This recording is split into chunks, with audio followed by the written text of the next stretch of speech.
はい、皆さんこんにちは。年始トラベルアイアンウッドでございます。2026年も東南アジア2往復をね、ANA の特典航空券でしようということで予約をしました。1往復目はゴールデンウィーク取れたんですよね。2往復目を年末年始に変更しようということで、コールセンターへかけます。前回お話した通りです。12月の25日から12月30日、東京からバンコク行きはもう瞬殺で売り切れたんです。僕みたいにぐるぐる予定する人を待ってはくれないんですよ。ところが12月31日出発だったらね、空きが出たんです。しかもしばらく残ってたんです。いやー、これいけると思ってね、電話しました。で、前回話した通りなんです。なぜかね、空席があるはずのシンガポール・マニラ間がダメだと。翌日だったら取れるっていうので、翌日かけたんです。で、これがカレンダーですけどね、12月31日出発で、バンコクに行ってね、で、2泊か3泊ちょっと忘れたんですけど、してからシンガポール、マニラ、羽田っていう形で乗り継ぎをかけるんですけど、マニラ便、シンガポールマニラ便が、その僕がね、思ってる日程は取れない。だけど、翌日だったら取れる。で、翌日になると高松帰ってくるのが355日前じゃなくて356日前になるから、その日には予約できないんですね。ですから1日待って、もう1回 ANA のコールセンターに電話をいたします。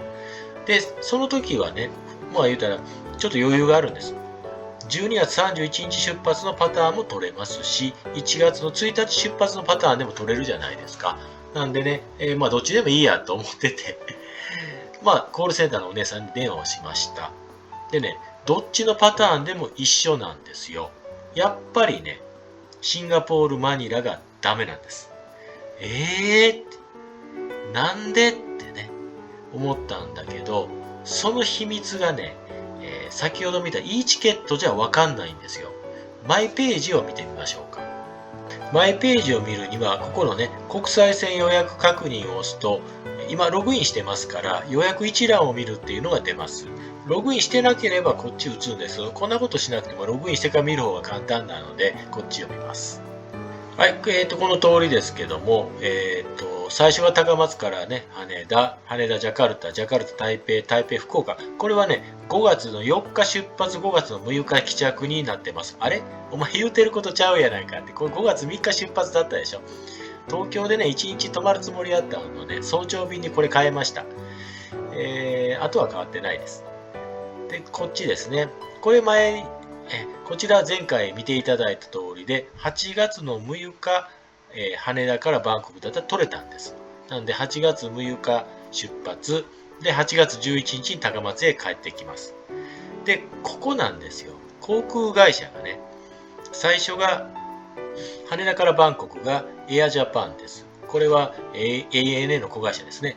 それから次のね、バンコクシンガポールがシンガポール航空です。シンガポールマニラもシンガポール航空です。で、マニラ東京、これは、NH だから全日空ですね。それから羽田高松、これも全日空です。でね、何が問題になるのかっていうと、これ、最初の1便はエアジャパンでしょ。バンコクが目的地だから、3泊するじゃないですか。で、ここで縁が切れるんですね。で、次のバンコクシンガポールがシンガポール航空でしょ。で、翌日シンガポールかマニラもシンガポール航空。これ24時間以内の乗り継ぎなんです。これがね、引っかかった原因なんです。乗り継ぎの変更はダメですよっていう運用ルールがなぜか知らないけどシンガポール航空から ANA のそのシステムの方に伝達されてるんです。で、これね、不思議なのは、去年の8月に変更をかけた時は OK だったんです。同じことを今年の1月に変更をかけたら、シンガポール航空側の理由によってこの変更は受付できませんよって言われました。理不尽やと思いません？僕ははっきり言って思いましたよ。で、これ同じパターンね、2024年のヨーロッパ旅行の時はね、ルフトハンザ航空にやられましたね。あの時も一緒でした。乗り継ぎだったらダメですよ。ストップオーバーだったら OK ですよだったんですね。今回もそうです。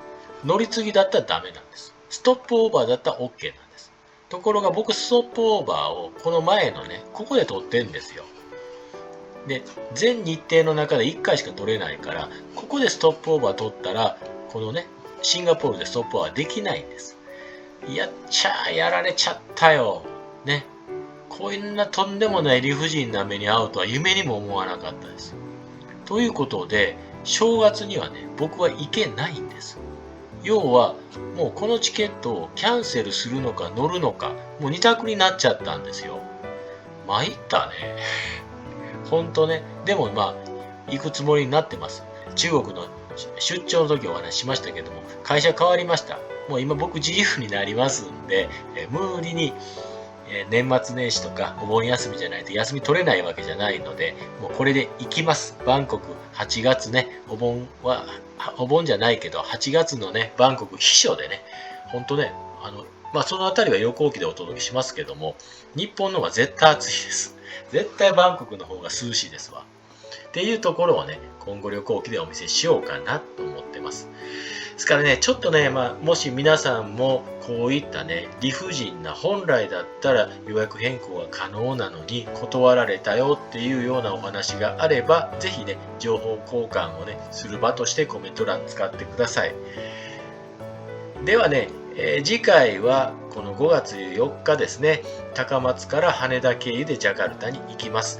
こちらの旅行記をお届けいたします。今回はね、一通りちょっと街の様子もお届けしようかなと思ってますので、まずジャカルタまでの移動を第1回と、第2回はジャカルタの街の様子をお届けしようと思ってます。